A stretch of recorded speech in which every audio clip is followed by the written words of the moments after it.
Before I begin, I would like to say a couple of words of deep appreciation for the sponsors and the people who have put this program together. I have been involved in speaking publicly all over the planet and all over the United States. I've been at conferences here, I've been at conferences there, and I know how terribly difficult it can be to put a program like this together. And I have to say, I have tremendous respect and admiration for the people who've done this. Most of all, I respect their courage for dealing with a subject like this, where most of the elite leadership and the power groups of the world want this subject to go away.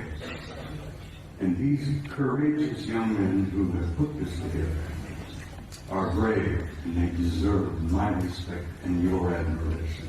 And I want to say, I thank you, because I know what you did.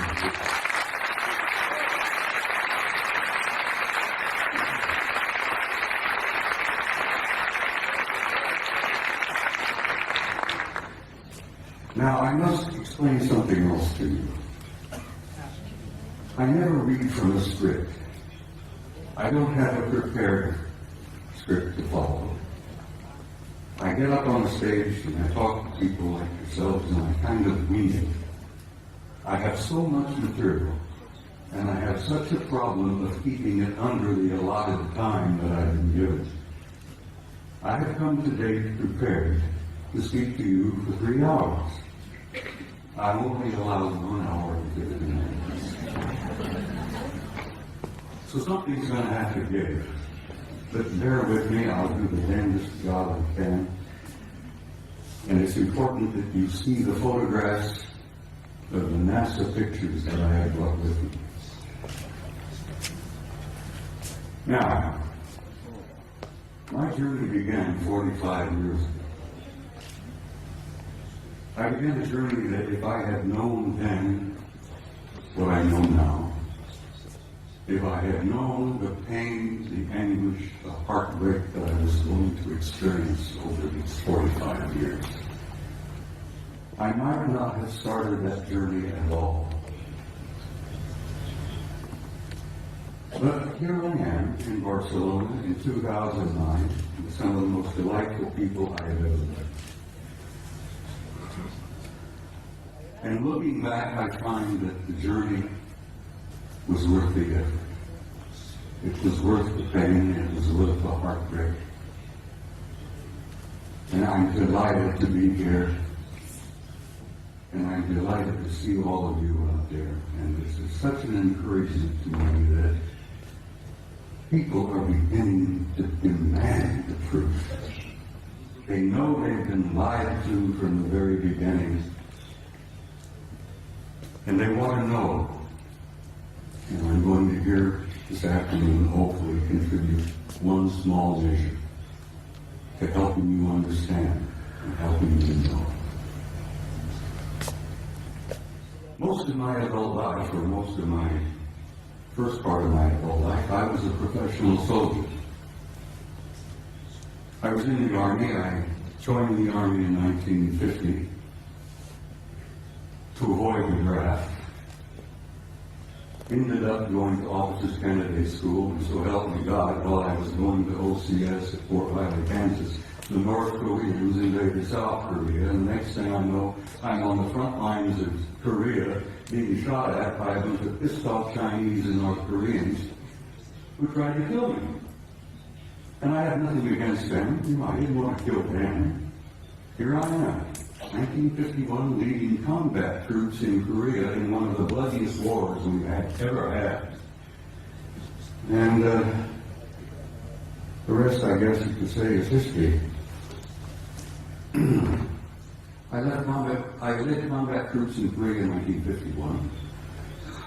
I spent 27 years on active duty, and I also was involved in the war in Southeast Asia in 1970, where I was part of an organization that gathered intelligence in the jungles of Southeast Asia, South Vietnam, Laos, Cambodia.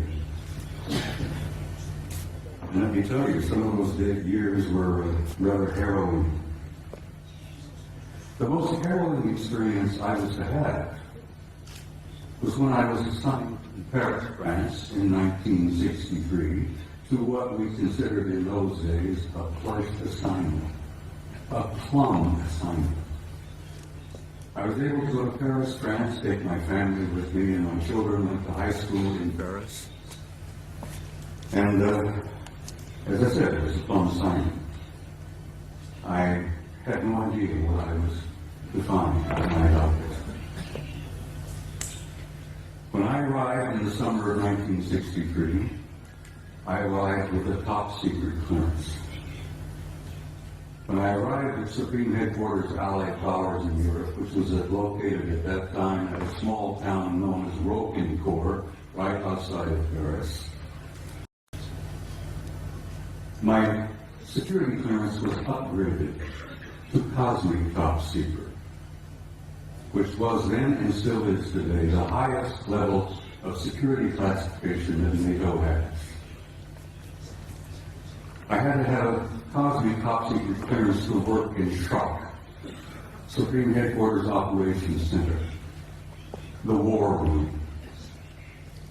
I was a senior master sergeant at the time, and when I was assigned in SHOC, I was given the job of maintaining the duty roster. We worked on a 24-hour basis, day after day after day. And I was given the job of running the duty rosters, and I worked in SHOC. And back in those days, let me tell you, the war rooms were somewhat primitive. You've seen pictures today, I'm sure, of the control centers of most major installations like SAC in Colorado Springs. Everything is electronic. Everything is demonstrated on the wall, extensions just like this beautiful stuff here. Back in those days, we had teletype, we had field telephones, and if we wanted something on the display, we had to go up and take a pin and put it on the wall and show controllers where this division was, where that Soviet regiment was, and so on and so on. Very primitive.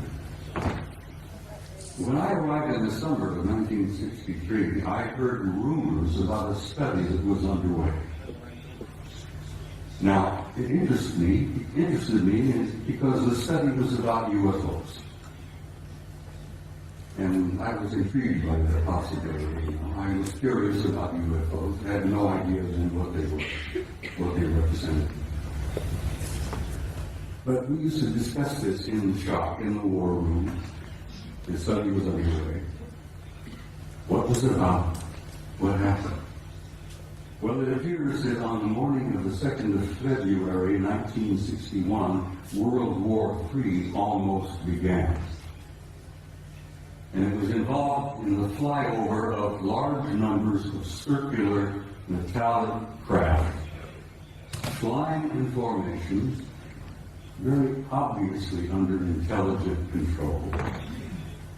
And they would fly out of the Soviet sector in the Warsaw Pact toward the west, in formation, at a high rate of speed, at a very high altitude. And they would turn north over the English Channel, over the southern coast of England, and then they would disappear off of NATO radar over the Norwegian Sea. On that morning of 2nd February 1961, World War III almost began. The Soviets went on regular, the NATO forces went on regular, everybody was, fingers on their triggers, thumbs poised above those red buttons.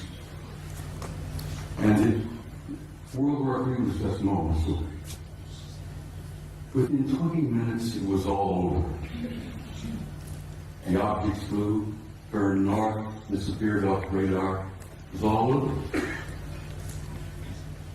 After this event occurred, a British Air Marshal by the name of Sir Thomas Pike, who was a Deputy Supreme Allied Commander in Europe at that time. He was the deputy to my boss, General Lyman Wendesser, an American four-star general who was known as SAPUR, Supreme Allied Commander in Europe.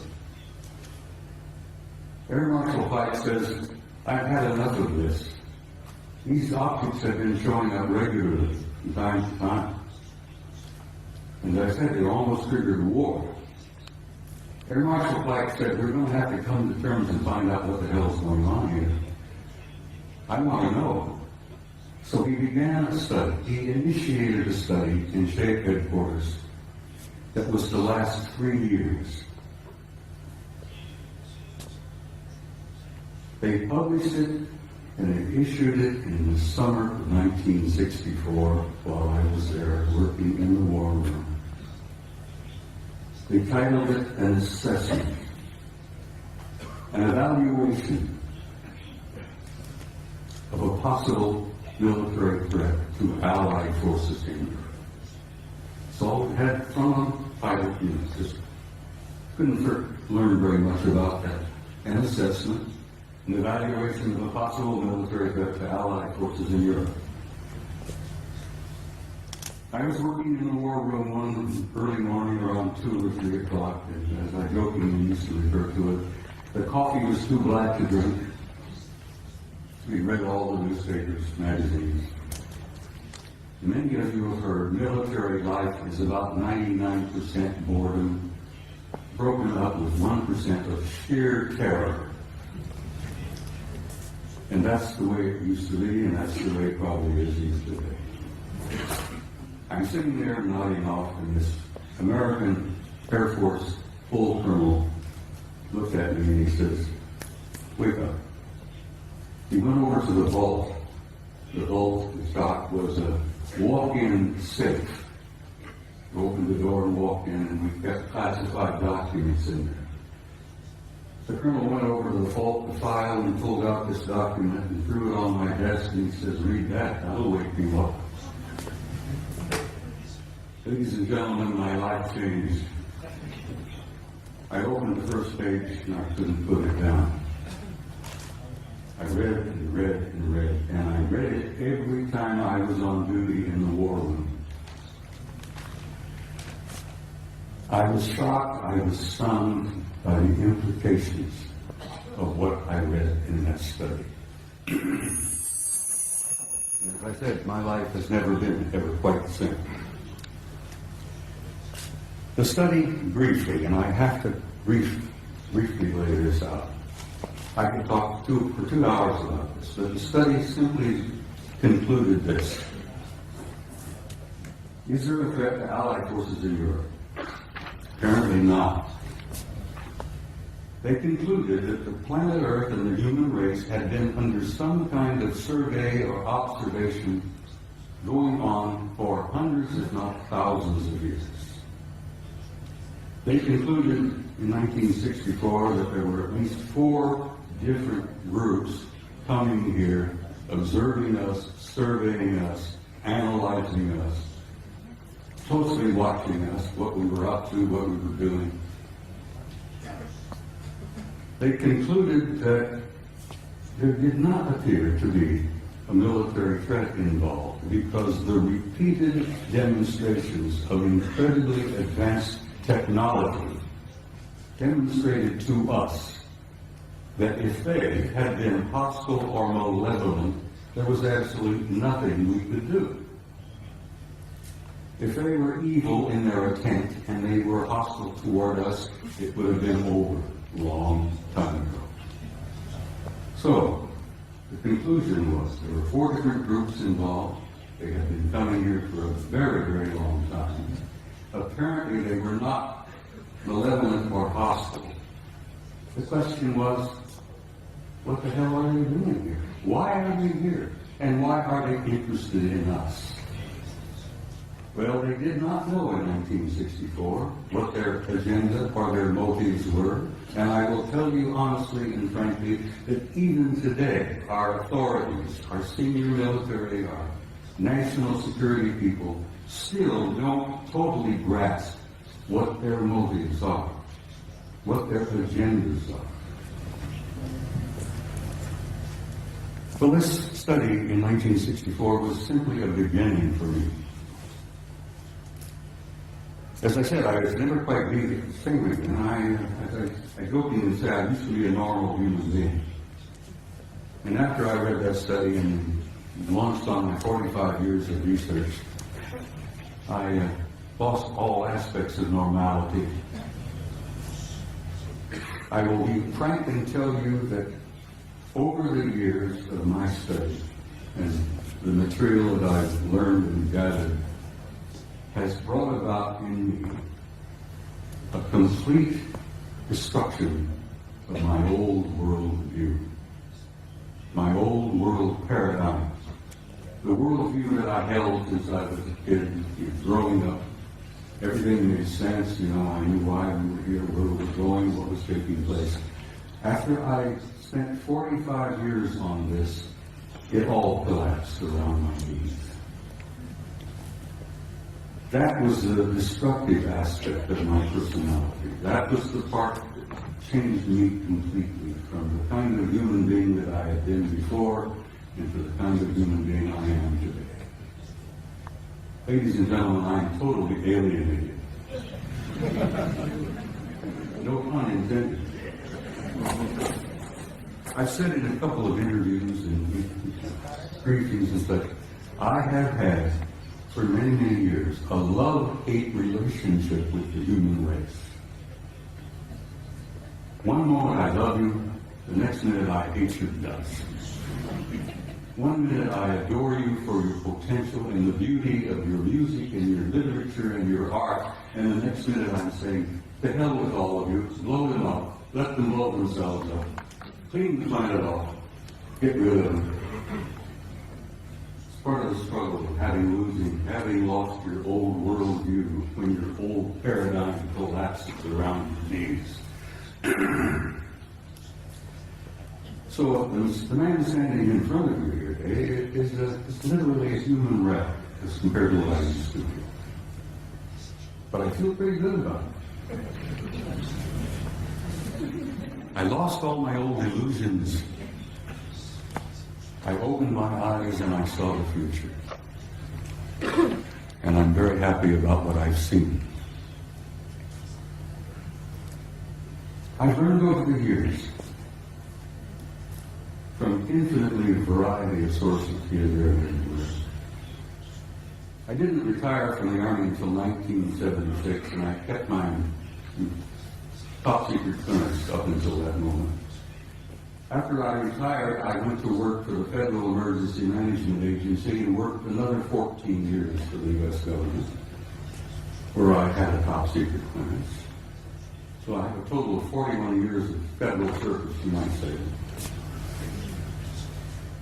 But I've learned things over the years that literally still today stun me and shock me. I've learned that the human race is a hybrid race.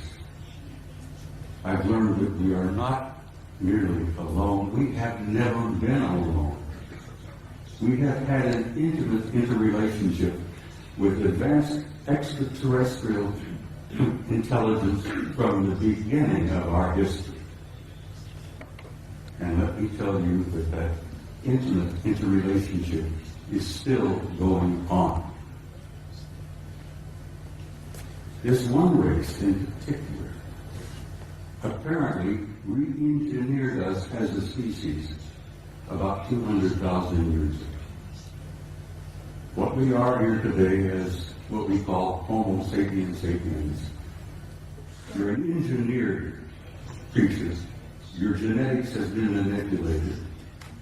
You're not the same that you were, and you are not the same of what your children and grandchildren and great-grandchildren will be in the next 100 years.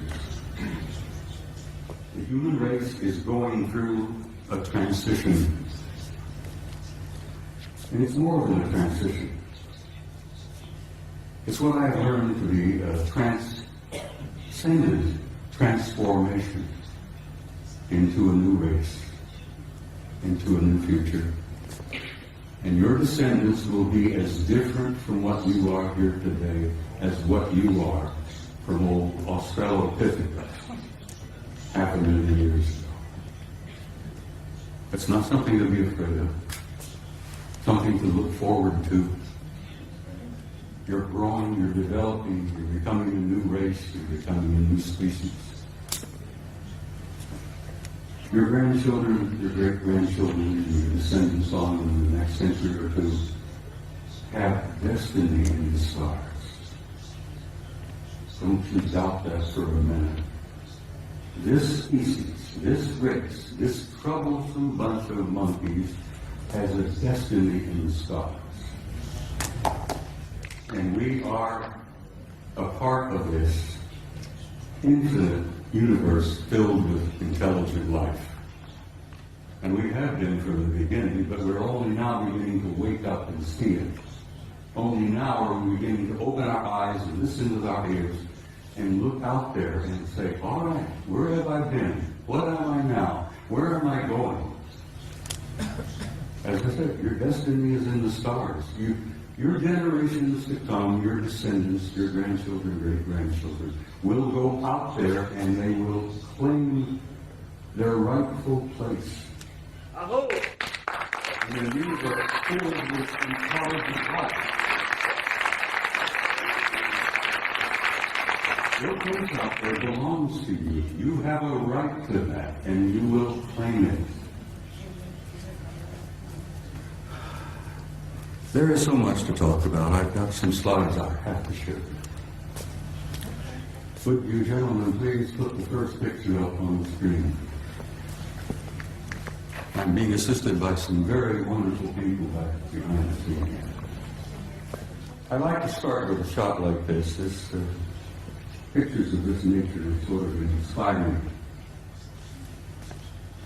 It gives you a glimpse of the community that you are a part of. A little glimpse of the stars out there, the nebulae. That's where you're from, and that's where you're going home again to. That's where you belong. Next picture, please. I love these. They're so beautiful. I have some of these on my wall at home. But they inspire me. I look at them and I have a sense of recognition that I've been there before. And I know that I'm going back. But something happened in my country over the last few years that I'm very, very troubled by. Just last week, the United States celebrated the 40th anniversary of putting a man on the moon. Then we went through this whole whoop-de-doo of patting ourselves on the back and thinking, gee, wasn't that neat? Armstrong, Aldrin, Collins up there in orbit. On the moon, aren't we great people? Aren't we magnificent? Look what we did. Well, let me tell you a couple of things that they did that you may not have ever heard about before. They took the few pictures they had it all televised, everybody, Walter Cronkite and all of them were looking out. Golly gee, isn't this great? Isn't this neat? You got a couple of guys on the moon. Ladies and gentlemen, my government, NASA, NASA, which many of us in the United States say stands for never a straight answer, proceeded to erase 40 rolls of film of the Apollo program. The flight to the moon, the flight around the moon, the landings on the moon, the walking guys here and there. They erased, for Christ's sake, 40 rolls of film of those events. Now we're talking about several thousand individual frames that were taken that the so-called authorities determined you did not have a right to see. Oh, they were disruptive, socially unacceptable, politically unacceptable. I become furious. I'm a retired command sergeant major. I was never famous for having a lot of patience. The idea when I found out that they had erased 40 rolls of film involving several thousand individual shots about what really happened up there, I became so furious that I could have punched the director of NASA in the nose. I try to be, I'm not a dangerous man. I like to tell people that, like Henry Higgins in My Fair Lady, I have the milk of human kindness by the quart in every vein. So I really am a gentle man. But I have the capability, the potential of being rather dangerous and violent. And these lies and these cover-ups that I've learned about firsthand over the years literally infuriate me. And I hope it infuriates you, because these authorities, these nitwits in high positions of power, who are proceeding to spend all the money that the American people make for their own use, for their own private programs, and then lie through their teeth about what the truth really is. Well, thanks to the idea that there were a few employees in NASA 40 years ago, even today, there are some good people working there, decent people, honest people. I have some film that they preserved that was not destroyed. So I'm going to put up the next picture for you.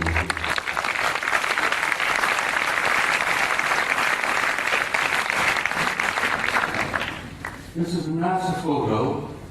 This is Apollo 12. Apollo Systems 12, roll number 50, negative number 7348. They were flying over the moon before they landed. They went into orbit around the moon. As many of you, I'm sure, if you know the system, you know the procedure. They went into orbit around the moon, and while they were there in orbit around the moon, a number of anomalous artifacts began showing up, showing interest in them. Next picture, please. This picture was taken by Neil Armstrong while they're looking out of the window of their little craft. This object flew by. There's the moon in the background, of course. There's this object that flew by the window of that little craft that they were riding in. Neil took the Hasselblad camera that he had, put it up to the window, and snapped this picture. Next picture, please. NASA Apollo 12. Roll 51, negative number 8653, something like that. Now this is a good-sized object. This is several hundred feet in diameter that came up next to the lander, flew along beside them for a time. The guys in the Apollo crafts put their camera to the window and snapped the thing, and I've always jokingly said there were guys inside of this taking pictures of the NASA. We were photographing them, they were photographing us. Next picture, please. Photo NASA Apollo Systems number 14, Apollo 14. Roll 70, negative, what is it, 9837, I think, or 8837. This is the Landsberg crater on the moon. The guys in orbit above the moon were particularly fascinated by Landsberg. They had been given a special assignment to take pictures of Landsberg because the crater, which they designated as Landsberg, had things going on in the crater that were very anomalous. There was construction going on. There were enormous facilities in the middle of the crater up there. So they were specifically designated and assigned to photograph Landsberg to see if they could figure out what the hell's going on down there in the crater on Landsberg. While they were looking at Landsberg, this object happened to express interest in them and flew by. Now this line is an artificial line that was drawn to show you the direction that this object was going. This is a good-sized object flying past the Apollo lander. God, I'm so glad that some of these were saved. I still get angry. 40 rolls of film was taken and they erased them. Anyhow, next picture, please. It's the same photo of Landsberg, but with the next negative, 9838 of this object here, flying by. Next picture. Now we're getting into some nitty-gritty. I'm going to give you just a brief little bit of history here. Back in the early days of NASA and the Apollo program, I got this picture from the Japanese Space Agency, the Japanese NASA. They have a tremendous program going over there in Japan. You know, the Japanese are bright people. So the Japanese Space Agency had signed a contract with NASA years and years ago to buy copies of every picture NASA took during the Apollo program. And I'm sure the Japanese paid a sizable amount of money for this contract. And as the films was developed and the photos were made and they shipped them off to Japan, and the Japanese have a tremendous reservoir of good original NASA pictures. They bought them, they paid for them. Now, this photograph was released by the Japanese Space Agency, and you can see the Japanese writing here. This was taken by Apollo 13. Now, you're all familiar, I'm sure, with Apollo 13. That was the aborted mission that was going to the moon to land, and they had an accident on the way. They couldn't land. They damn well barely got back. While they are on the way to the moon, here's the moon, a number of things began happening. Some strange objects were appearing outside the windows of the spacecraft. And guys, they grabbed their Hasselblad camera and started taking pictures. This photograph shows 3 different objects here. This looks like a circular object with an enlarged dome on top. This is a smaller object, a circular kind of disc-shaped craft. But coming in from the right margin of this particular picture is this. Next picture, please. Here we are. This is a blow-up of the positive in the photograph. And here is a blow-up of the negative of this object here. Ladies and gentlemen, this particular object is 5 miles long. And I'm tempted to use the term big mother. No pun intended, but you know, it appears to be a mothership. It's gigantic. 5 miles long. And here these NASA guys are up there, these little cramped Apollo capsule, and they look out their window and they see something that's 5 miles long. It shakes them up a little bit. When they got back to NASA with these pictures, it shook them up a hell of a lot. Next picture, please. This is the next sequence. Here, this large mother has moved into the middle of the frame, and something else has shown up over here, which has been estimated to be 2 miles long. But this really upset the guys. I've never been able to find out which one of the 3 Apollo members of the Apollo 13 crew would admit to ever having taken these pictures. Because as you know, the Apollo astronauts were threatened with their lives. I kid you not, they were threatened seriously. They even threatened their families if they ever divulged any of the information that they knew. Next photo, please. Now, here we are. Here's the big mother. Here's the other one, 2 miles long. Here's a picture of the positive. This is the negative. This mother is 5 miles long. Up here you see what appears to be two circular objects either arriving or departing from that particular big ship. I can almost understand why the authorities in NASA, why the authorities in the space program didn't want this information to come out. They were frightened. They were stunned. They couldn't deal with it themselves, and they figured that if they couldn't handle it, you couldn't handle it. There would be social disruption, I believe is one of the terms they used. They would disturb the body politic, I believe the term they used. So they clamped the lid down on this, and it's still down, and it's going to stay down, I'm afraid, for some time yet. Until people like yourselves and people like me and the rest of them here on the stage, by pushing and prodding and chipping away at this lie and this secrecy, eventually we will succeed. And don't you doubt that for a minute.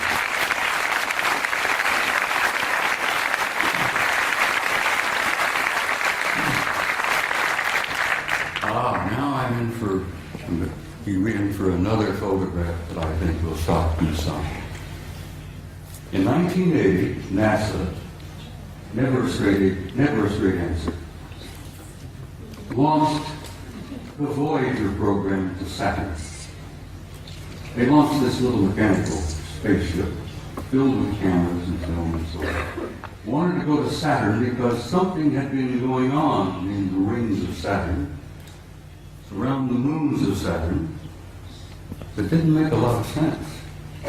Some anomalous events were taking place in Saturn, near Saturn, at Saturn. So they launched the Voyager in 1980. The pictures they got back from Voyager was so stunning and so shocking that they just locked them up in the safe. Fortunately, I met and developed a friendship with a retired NASA scientist by the name of Norman Bergman. Norman Bergman worked for NASA for about 30 years.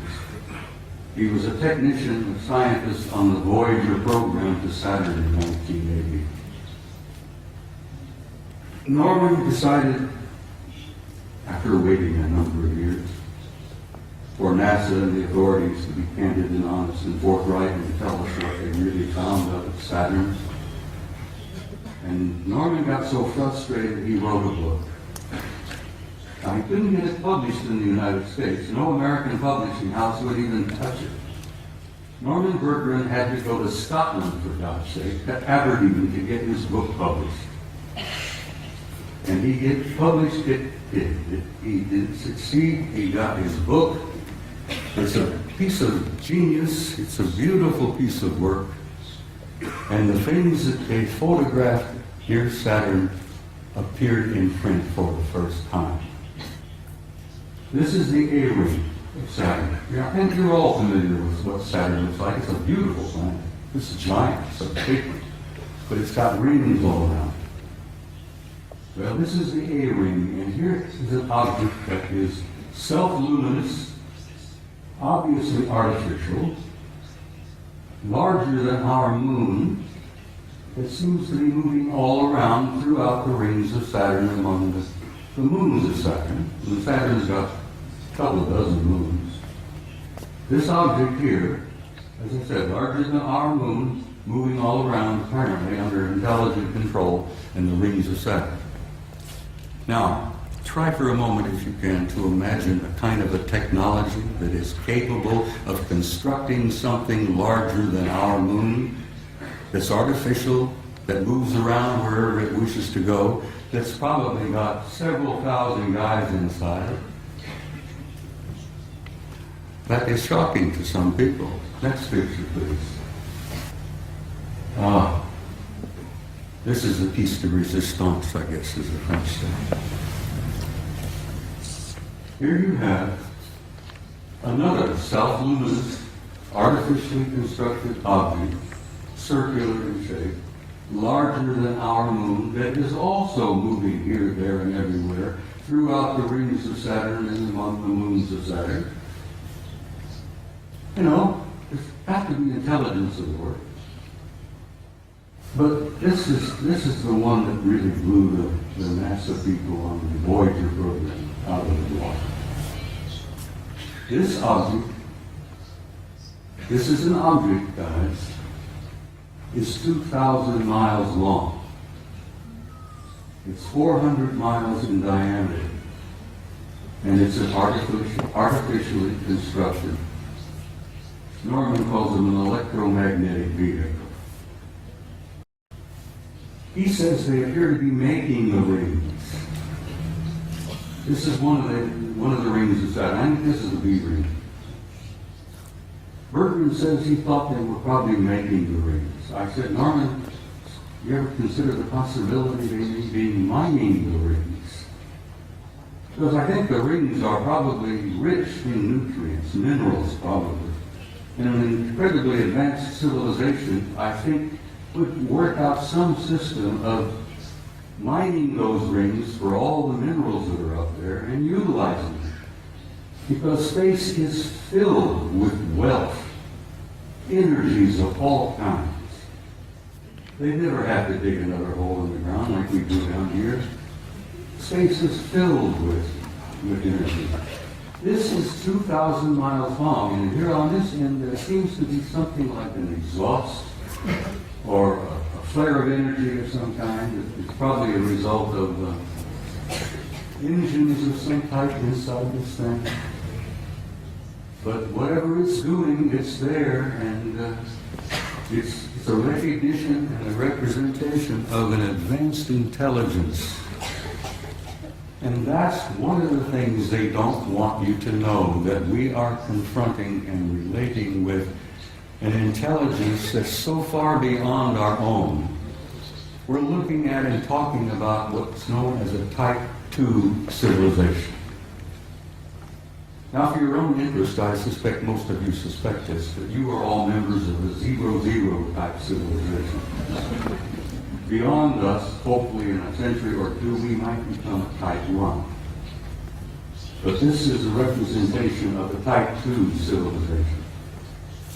And Michio Kaku, the famous Japanese-American physicist in New York, has put out this concept about Type 0, 1, 2, 3, and 4 of the kind of advanced cultures and civilizations we will probably meet out there. Well, in probably meet out there, we've already met them. They're here. They're in our midst. So, I think I brought about 15 or 20 of these pictures, but I simply had no time. I don't have the time to show them all. But I've shown a few here, and I think I've piqued your curiosity. And I think most of you are pretty bright people, and you know you've been conned. You know you've been lied to. You're not fools. And I think you know who you are and why you're here and where you're going.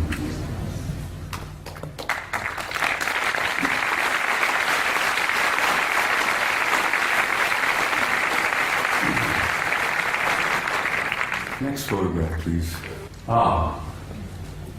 This is a photograph taken by our Mariner space vehicle that we launched back a number of years ago. This is a picture of a facility on the surface of Mars. Now, this facility is located on the equator, and it's on the surface. And those of us who studied it, we discuss it with each other, call it the airport. And I said, this is the parking lot. This is the administration building here. This is the main terminal here. And I imagine it's a pretty busy facility, you know, ships coming and going. But it's not an airport, it's very likely a spaceport. It's on the surface and it's on the equator of Mars. And if you're ever interested in launching a vehicle from a planet, you put it on the equator and you take advantage of the rotation of the planet to assist in the the launching of your vehicle. You can take the momentum of the movement of the planet and it helps you get the thing off the ground. So it's exactly on the equator, it's on the surface, and it's massive in size. So maybe that is the parking lot, I don't know. Maybe that's the admin building, but there's something going on Mars. And I've been going back and forth with Richard Hoagland now for years, where Richard, who I know most of you are aware of, is convinced that Mars is covered with ruins. Well, it is.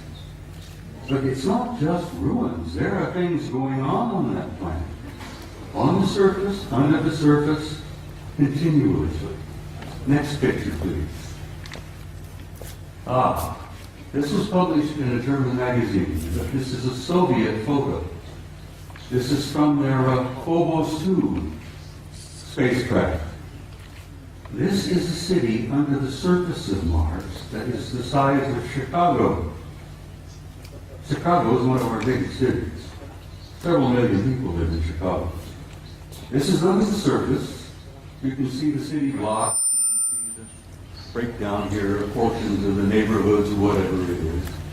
But it's generating an enormous amount of heat.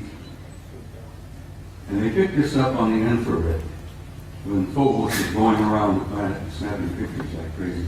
And the Soviets were pretty open about releasing some of their photos, contrary to the United States, where lying has become a fine art. Note that you started on my politicians. Phobos 2, city on Mars, under the surface. You can see the streets, Broadway, First Avenue, whatever. People have said, well, who was there? And I says, for God's sake, it's the Martians who were there. What a silly question to ask. Who's there? Let's go there. Now, I love this picture. I'm in love with this lady. Your ancestors and mine called her Gaia. She was feminine. She was a goddess. She was sacred. This beautiful lady has a respiratory system. She has a circulatory system. And she has a heart. And she's our source of life on this planet. We needed her. We need her now. We wouldn't be here if it were not for her. We talk about holy lands, Mecca, Jerusalem, here, there, everywhere. That is the Holy Land, people. That beloved planet that we are home.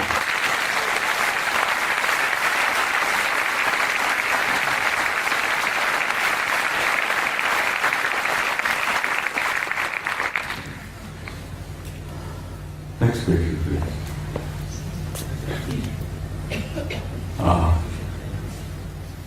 I spoke to you earlier about the fact that your grandchildren and your great-grandchildren and so on, the generations yet to come, have a destiny in the stars.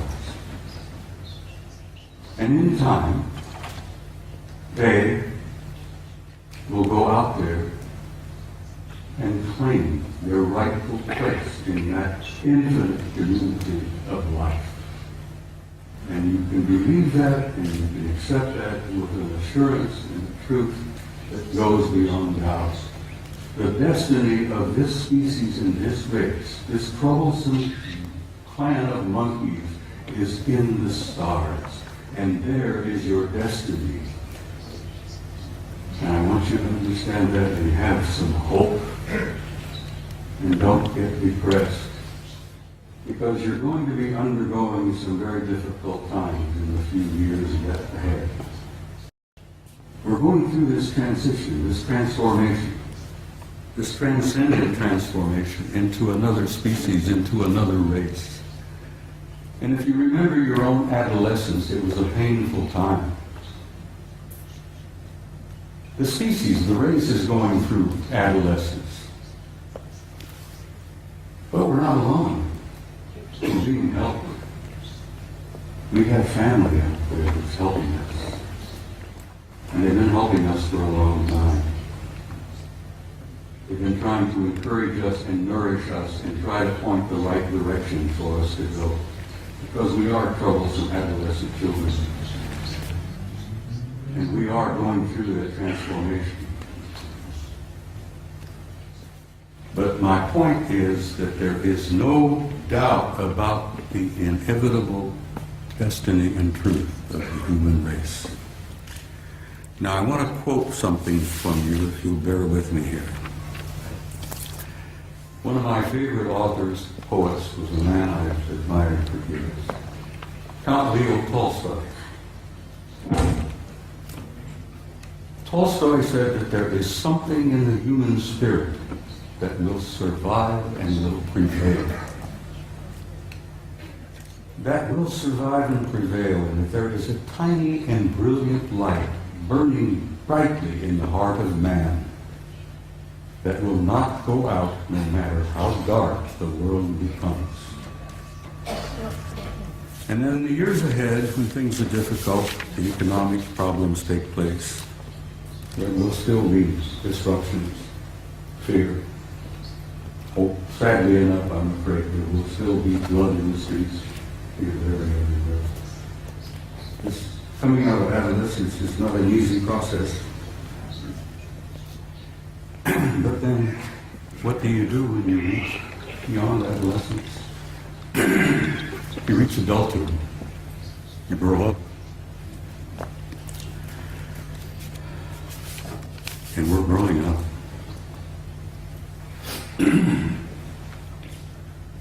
Well, ladies and gentlemen, my journey is coming to an end. But for many of you out there, your journey has just begun. And I want to say something to you before I leave the stage this afternoon.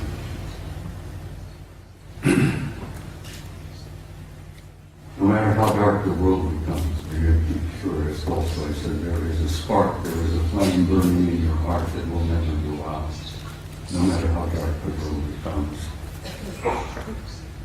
And as my journey is coming to a close, and some of your journey is just beginning,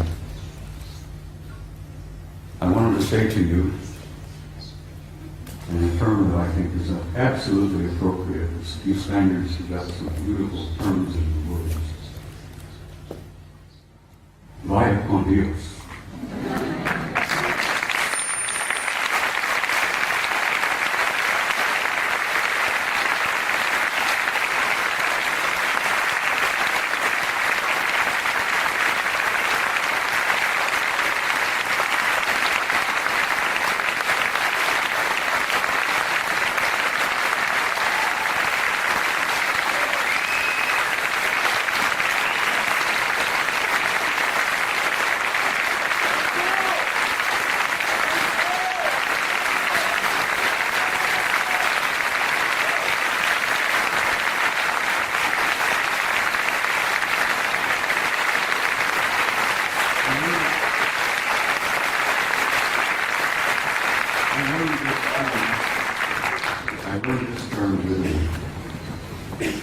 I've never been to Spain before. Italy is one of my places one of my favorites.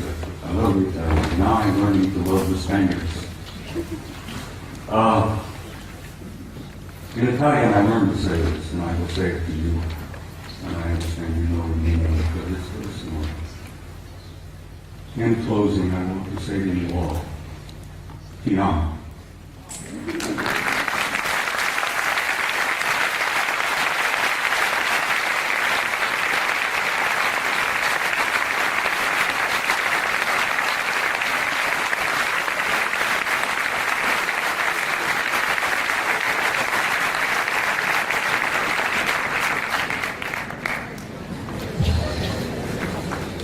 Bien, ha llegado el momento del descanso. Sí quería comentarles que justo... I'm Terra from Project Camelot. Oh. This is kind of You need a microphone if you want to...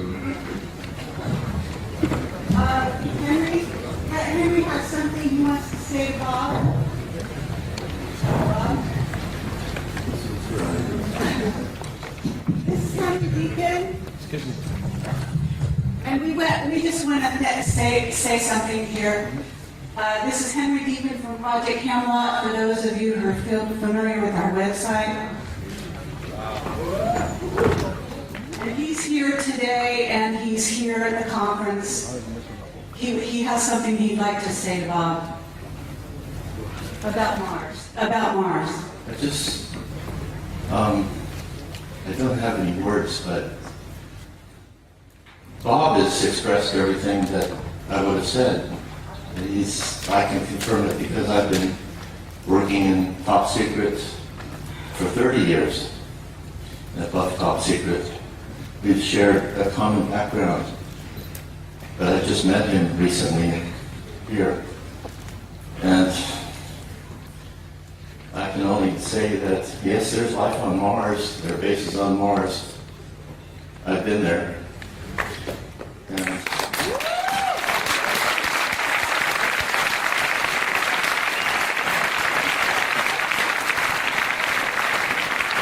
I didn't even get started on telling you some of the things I wanted to share this afternoon about who and what is on the moon and Mars, but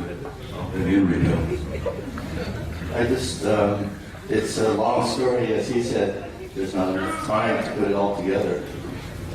Except that it's a positive story. It's not one of fear. He showed a picture of the Mother Earth, and it's giving birth, and there's birth pangs, but there's a child that's being born. And just forget about the fear, because that's just a really temporary thing. There she is. So, a friend of mine, Angelica, who no one knows, UK, she calls this the Emerald Planet. And it's alive, yes, it's very much alive. We're a part of that life form, and it spreads. The life spreads throughout this whole galaxy. And the rest of our family is watching and waiting and helping quietly behind the scenes. And I've been fortunate enough to be able to meet family that don't just live here on Terra for a long, long time, even before I was in government work. So thank you.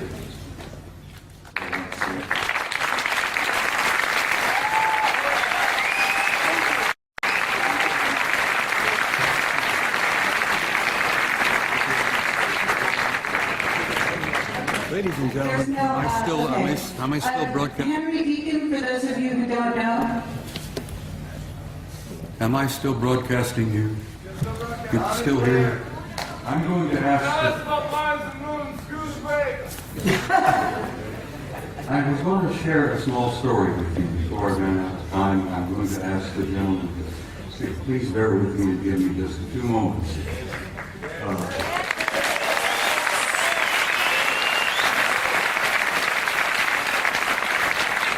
Let's just start over. I attended my son's retirement ceremony in Washington, D.C. in November. My boy retired in November in Washington as a full captain in the United States Navy after 30 years of service. And while I was at this retirement party, the room was filled with admirals and generals, and retired commanders and captains and so on. And we all had something cool in our hands, and we were all moving around among each other, amiably and relaxed, you know. A retired Navy scientist, whose name must remain untold, came up to me, nudged me. He said, "I know you." I said, "Yes, I'm Eric's father." No, he said, "I know you. You're that notorious retired command sergeant major with the big mouth." And I said, "Yes, I'll go to that." He says, "I had to share something with you before the party was over." He said, "I retired several years ago." He said, "My last job was at a government laboratory in Nevada, a few miles from Las Vegas. He said, I am a plasma fusion physicist. That's my expertise. That's my training, my background, not being a scientist. I go, what? Plasma fusion physicist? He said, yeah, I work at this laboratory outside of Las Vegas. He says, it's not commonly known, but it's a drug secret. He says, I worked 5 years with 2 guys who were not from here. They were from somewhere else. And he says they were delightful people. They were scientists, they were working with us, they were assisting us, they were encouraging us and offering us ideas and possibilities and one thing or another in plasma fusion, which is infinite energy forever. But he says, I got to know them pretty well. And he says, after a couple of years, he said, I went up to one of them and I said, what do you guys really think of us human beings? And this chap, through somewhere, said, well, since you've asked, we think you are how did he word it? A primitive, savage, and dangerous race. And the scientist said, I had to agree with him. We are. We're a primitive, savage, and dangerous race at the moment. The other chap was standing there, who had been listening in. He was also from somewhere. Said, you also smell bad.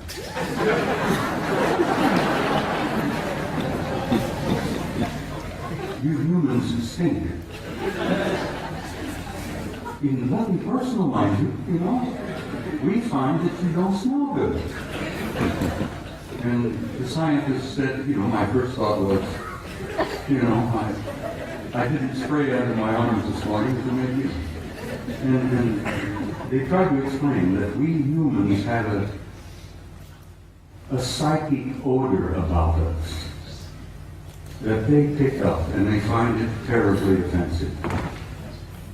But it hit me in the eyes because when I was a boy growing up, my grandmother used to say, if we could only see ourselves as others see us, it would help so much to develop our integrity and our character and all that. And this remark from my grandmother hit me, that we were getting this so-called from a horse's mouth, from one of our extended family out there, that you're primitive, savage, and you're dangerous, but you also stink. And I thought that was humorous, and I shared it with Gogo, and she said, please include that in your presentation. So Gogo, bless your heart, I did that for you. Good night, everybody.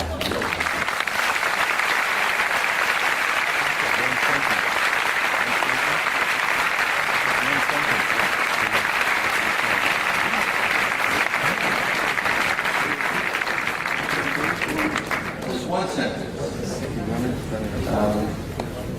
It relates directly to what Bob has said. If you want contact, raise your spirit high. And that's what they want. Because they don't want to mix with you if you're savage beasts. It's that simple. Just relax and be happy and work with each other. It's a very simple message. Thank you, Henry. Thank you.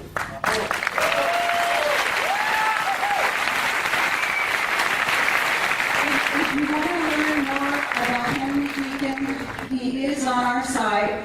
We have a lot of very long transcripts all about who he is, some of where he worked, and about Mars.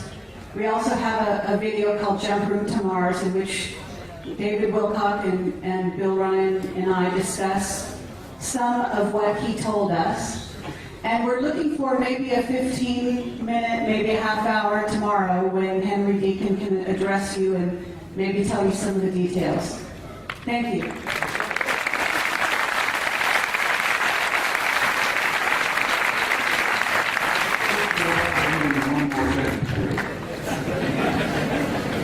I must add this. I have traveled all over the planet and I've spoken at conferences all over the world and all over the United States. I have never been to a conference of this nature without there being at least one and generally two of the others in the audience. And I want you all to think about that and look around you and know that in your midst, I jokingly refer to it, you have good friends in high places and they're in your midst. And I learned over the years to recognize it. It's your family. Exactly, it's the family. But like Ingo Swan, I've developed the intuitive ability to spot them and recognize them. And now I have them coming up to me in conferences, introducing themselves to me. And there are no limits, Max, no limits. Life is infinite and forever. And God bless all of you. And I will say good night.